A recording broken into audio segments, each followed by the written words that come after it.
Hi, my name is Mark Lynn, and I'm the roommate coach. I'll be your host here on KZZH 96.7 FM in Eureka, California. My motto is world peace, one roommate at a time. This will be episode 9 of the Roommate Coach. It's going to be part 3 of the Roommate Coach background, in which I describe more about how I became the Roommate Coach. And another important thing is I'm going to continue to explain my values and beliefs. That's part of my background, but more importantly for listeners of the Roommate Coach series, then this is where I will explain more about how I reach my conclusions and the values and principles and concepts I base my thinking on. That should help if you're thinking of trying some of the things I suggest. This helps you understand my reasoning and helps you make a better decision, basically. So that will be episode 9, or this will be episode 9. If you want to leave me any feedback, you can leave it at the website, which is theroommatecoach.com. You can use the contact link on the homepage, or you can call area 707-362-8000, 707-362-8000. Leave a voicemail 24/7. And also, KZZH has been brought to the air by Access Humboldt, which is reachable at accesshumboldt.net. So on to part 3 of my background, or the background of the Roommate Coach, how I became the Roommate Coach.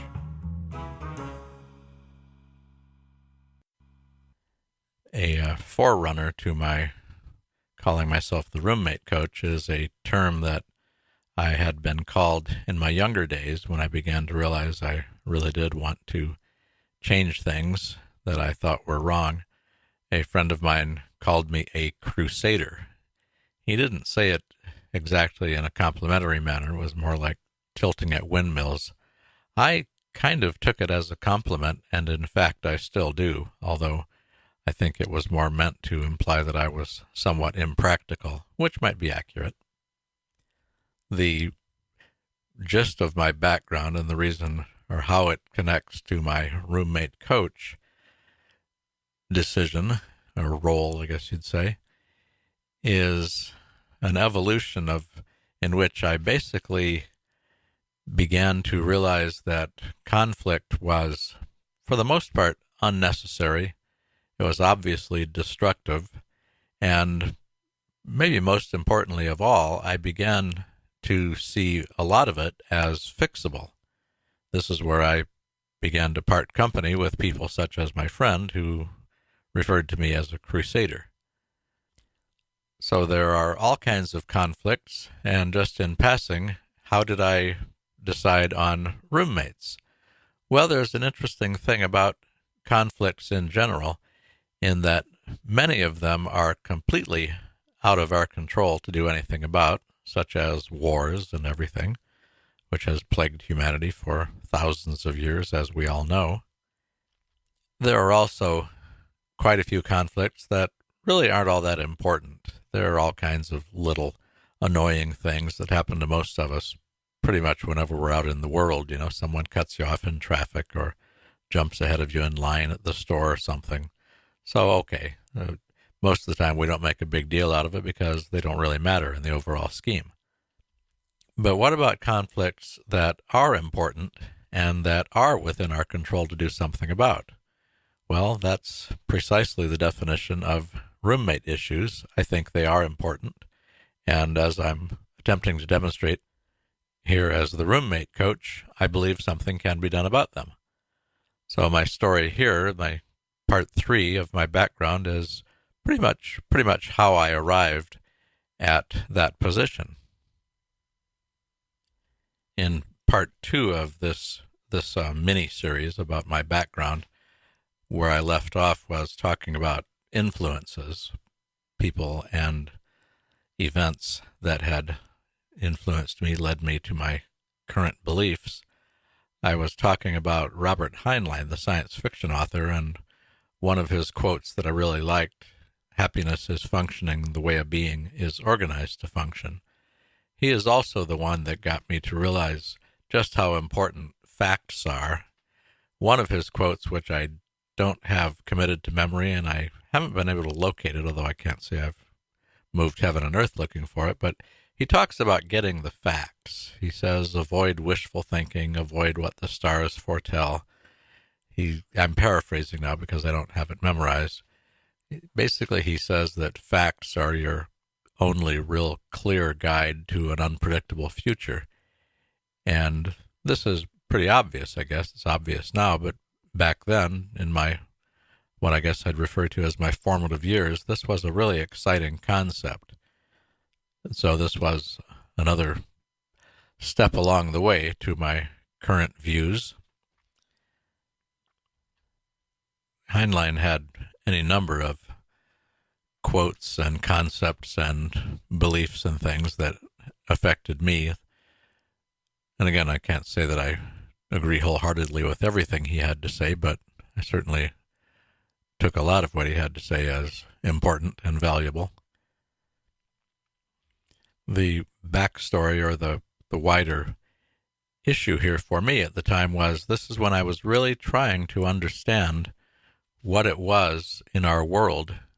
Was there something going on? Basically, why was and is there so much conflict, and why do the majority of people seem to just accept it and almost expect it? Well, Heinlein put me on the path to a greater understanding of this. The first quote about happiness and functioning the way we're designed to function got me to realizing that our societies are not designed for maximizing individual well-being. And there's more to it. Another person who influenced me greatly was child psychologist Alice Miller. I believe she was German. She died a few years back. She wrote a lot about difficulties that happen to us early in life. Pretty much, I guess you could say, where our individual spirit tends to meet up against the established propaganda and customs of our various tribes. And for the most part, we have to yield because they're bigger. The others were here first. There are more of them. So all of this taken together helped me to understand not only why conflict is so widespread, but also why, to a great extent, it's just accepted and taken for granted. And perhaps most important to my quest here to deal with roommate issues, I needed to understand why so much of the time people don't want to even look into it very closely and see if something can be done about it. Well, Alice Miller is the one that helped me begin to understand this admittedly difficult and perhaps somewhat controversial aspect of the whole thing, which is that for many of us, it's just too painful. Many of us first experience conflict very early in life when we're not in a position to do anything about it. And the way we are built psychologically is if something is just overwhelmingly painful or humiliating or frustrating, it's a lot easier and perhaps safer psychologically to just block it out and avoid anything in the future that brings it back to consciousness. The result of which is it's more likely that a lot of us will just accept conflict as inevitable rather than attempt to do something about it. You're listening to The Roommate Coach. This is episode 9, which is the Roommate Coach Background Part 3. My name is Mark Lynn. This is KZZH 96.7 FM in Eureka, California. The motto here at The Roommate Coach is World Peace, one roommate at a time. Today is the day after Election Day 2016. We've just gone through one of the more divisive presidential elections in recent memory. So to be talking about world peace might seem a little bit unrealistic. But as I keep saying, if you think about your world as your own immediate family, your own immediate housing situation, the people you live with are your roommates, whatever else they may be, and if in that world you're able to increase the harmony and cut down on conflict and increase the peace, then that's somewhat of an increase in world peace in your world. So once again, I will stand by my possibly unrealistic motto. Now, if you'd like to leave any feedback about my motto or anything else about the show for that matter, you can come to theroommatecoach.com and leave feedback using the contact link on the homepage, or you can use the 24-hour voicemail system at area 707-362-8000. 707-362-8000.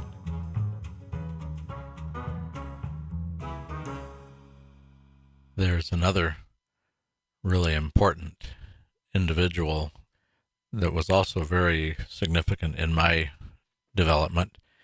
That was Thomas Szasz, S-Z-A-S-Z. I think he died a few years back. He made it into his 90s. He was a very well-known psychiatrist. I guess you'd call him one of the early reform psychiatrists, someone who challenged the paradigm.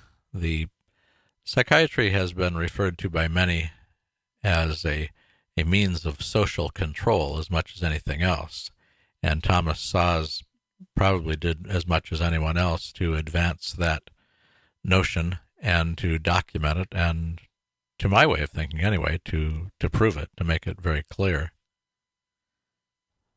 I mentioned earlier that much of my development had to do with my own experience in therapy with Nathaniel Branden, which I enjoyed enormously and I benefited from tremendously. I didn't even realize it at the time, but I was rather fortunate to get into therapy with someone like Branden, who was himself very much a maverick.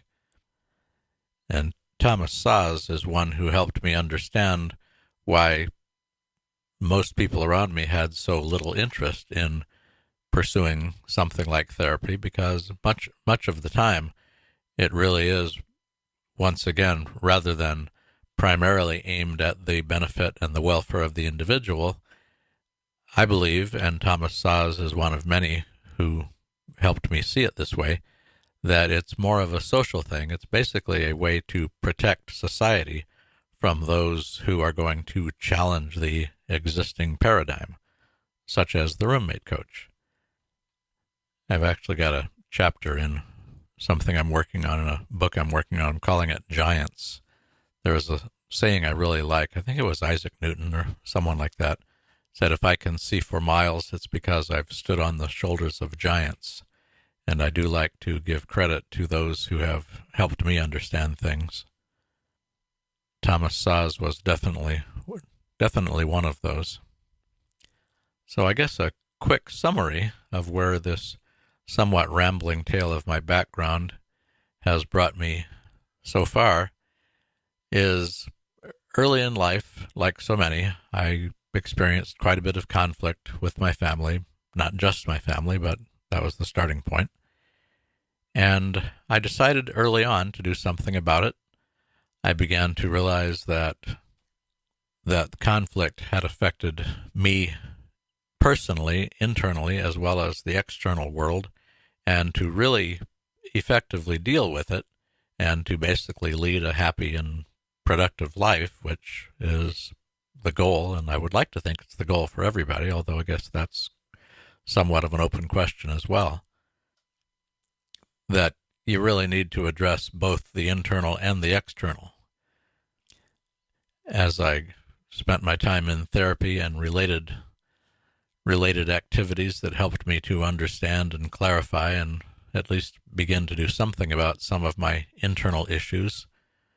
If I'm sounding somewhat conservative in my description, it's because I don't know if those ever go away entirely, but what happens is it's possible to get more control over past influences and things, so you're more in charge of your own life.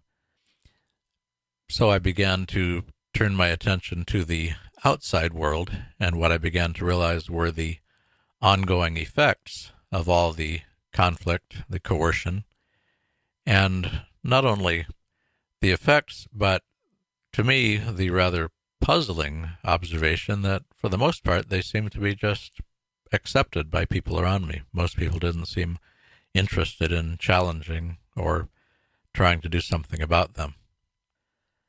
Now, this last is really important in the present tense to my goal as the roommate coach, to helping people understand how to get along better with people in their lives, especially roommates. My belief that much of the problem we have getting along with each other is pretty much because of how we're raised. It's more or less intentional. We're kind of encouraged to be combative and suspicious of each other. And this is an important concept because what we're told largely is that some people are just difficult and there isn't really much to be done about it. Now, if that were to be true, then it wouldn't make much sense for me to try to do something about it because it wouldn't be possible. Well, I don't think it's true. I don't think that the reason we have trouble getting along with each other is something inherent and inevitable in our nature. I think it's because of the way our societies are structured and the effect that has on us as individuals. And because of that, I think things can be done about it. But like anything else, the starting point is acknowledging what has happened. That's another saying that I like a lot. I first heard it from Nathaniel Branden. Of course, it's been said many times in many ways, which is simply that the truth can never be your enemy.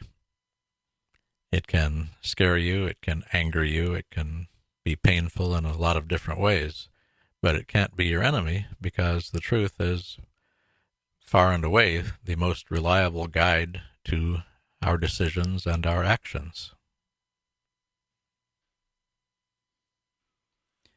Okay, well, so far I've spoken quite a bit here about people and influences, but as far as my actual background and what have I done, I can get into a little bit of that. As I've mentioned before, I am not any kind of a mental health professional.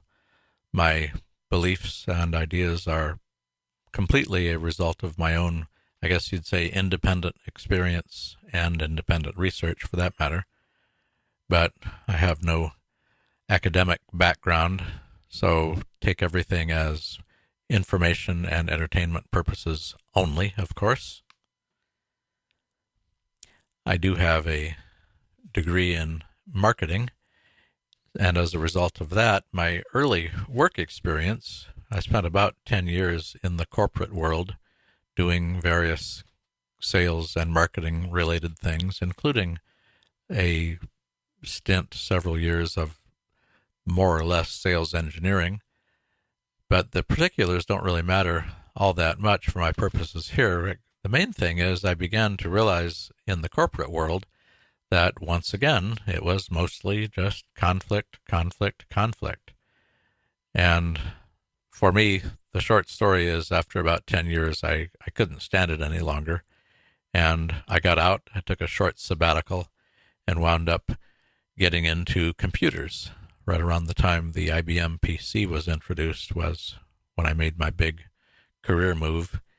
I spent probably the next 20 years or so as an independent freelance computer guy, databases and programming and that kind of thing. All through my corporate times and work, I observed pretty much the same thing, as I said, conflict. And something else I noticed, and I noticed this in my IT years, my computer years as well, working with clients, almost everywhere I went, it seemed like the expectations. I remember going into clients' offices and everyone would be running around and stressed out and worried about something or other, and I would inquire, and it turned out that in many cases things were fine. Profits were up and sales were good, but it just seems like the expectation almost everywhere you go in our world is that, oh gosh, something awful is going to happen. And sometimes awful things do happen, but even when awful things aren't happening, that still seems to be the expectation. So I kind of realized that the business world was, to a great extent, just one more example of what I considered just a lot of unnecessary conflict. The relevance, of course, is all of this did was reinforce my desire to eventually figure out how to do something about it. You're listening to The Roommate Coach.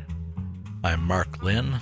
This is KZZH 96.7 FM in Eureka, California. This is episode 9, which is part 3 of The Roommate Coach Background. KZZH has been brought to the air by Access Humboldt, accesshumboldt.net. And you can leave feedback for The Roommate Coach at area 707-362-8000, 707-362-8000. It's a 24/7 voicemail line. Or you can go to the web, theroommatecoach.com, and leave feedback using the contact link on the homepage.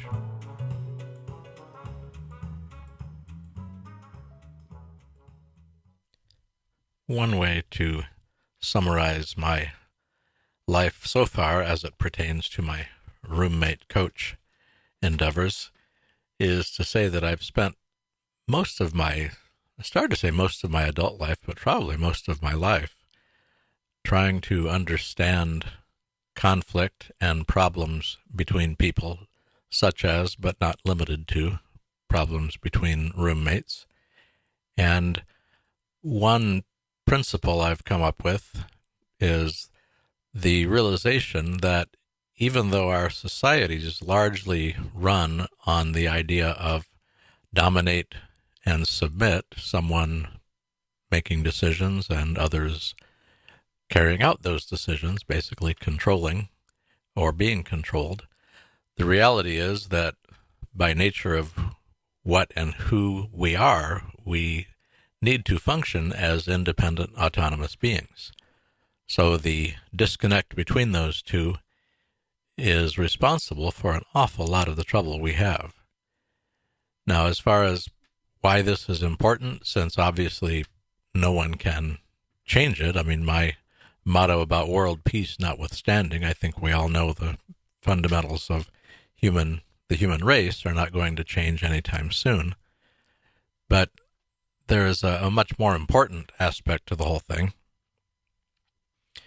No, I'll correct that. There's two. And at the risk of repeating myself, one thing is, since these problems between people, do have an identifiable cause, that means that it's possible to improve them, if not fix them entirely.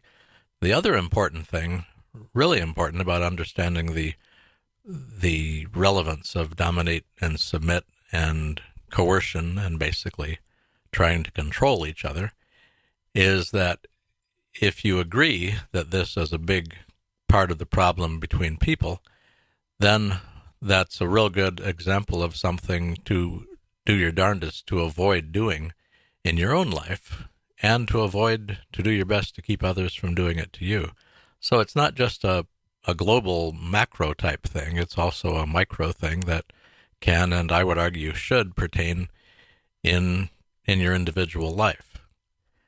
And that's an awful lot of my background, and probably the best short summation of conclusions I've come to that pertain to the roommate coach after many years of observing, experimenting, and trying my darndest to understand.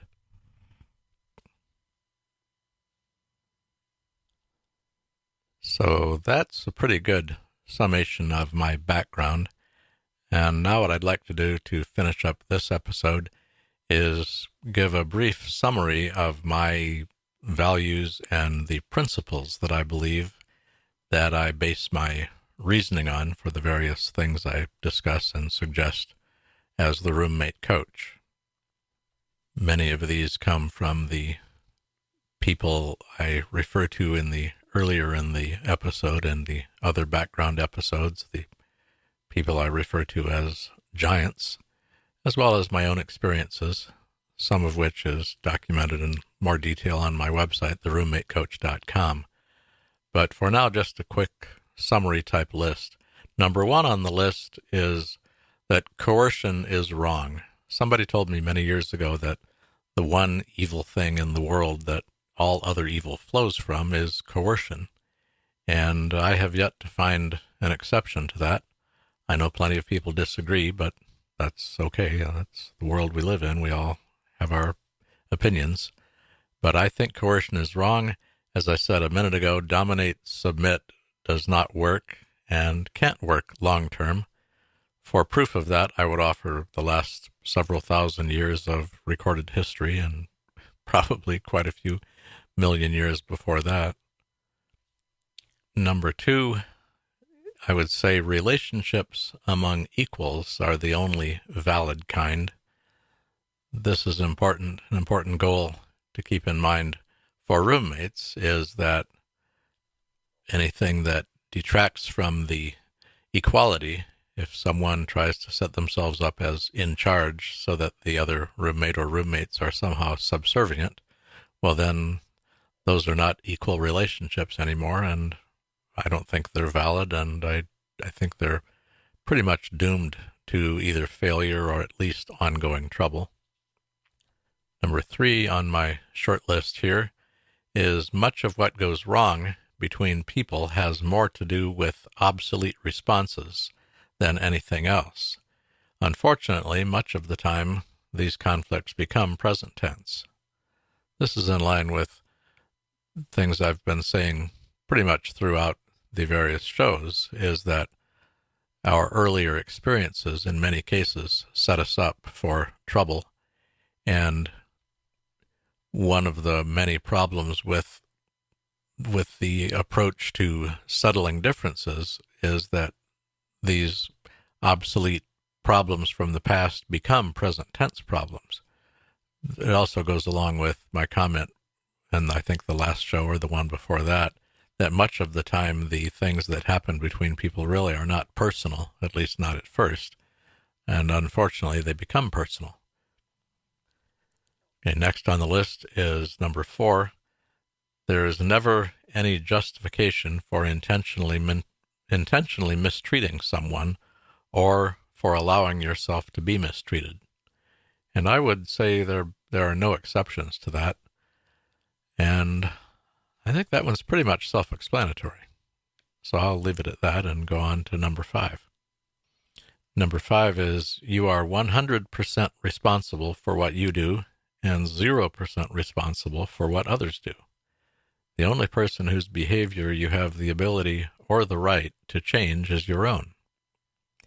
Now, one of many useful offshoots specific to the roommate issue is my comment, which is really a paraphrase of something I heard years ago from Nathaniel Brandon, the therapist, where I say, in order to have the right roommate, you need to be the right roommate.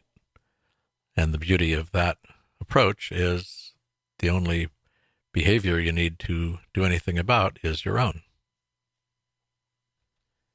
And for number 6, I'll just finish the list with a phrase or a saying that is so widely spread that it's a cliche, and maybe some of the time we don't even stop to think about it. But I think it's probably the best short prescription for getting along that I've ever heard, and that's live and let live. It's simple and it works.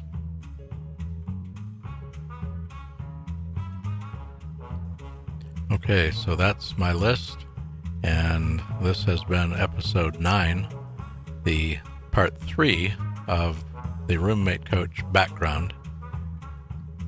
And of course, you've been listening to the Roommate Coach on KZZH 96.7 FM in Eureka, California. The bumper music is called Rollin' at 5, and that's by Kevin MacLeod. The motto at the Roommate Coach is World Peace, one roommate at a time. Now, it's probably going to take a while to get to the larger 7 billion plus world. So I don't think I'd hold my breath on that one. But for your own individual world, just you and your roommates, if you manage to increase the harmony and decrease whatever conflicts you might have, then that's world peace in your world. KZZH has been put on the air here in Eureka and Humboldt County by Access Humboldt, accesshumboldt.net. And you can leave feedback for me, for the Roommate Coach, at theroommatecoach.com using the contact link on the home page, or you can call 707-362-8000, 707-362-8000, and leave a voicemail anytime, 24/7. So that's it for episode number 9, and I look forward to talking to you again real soon. Thanks so much for listening.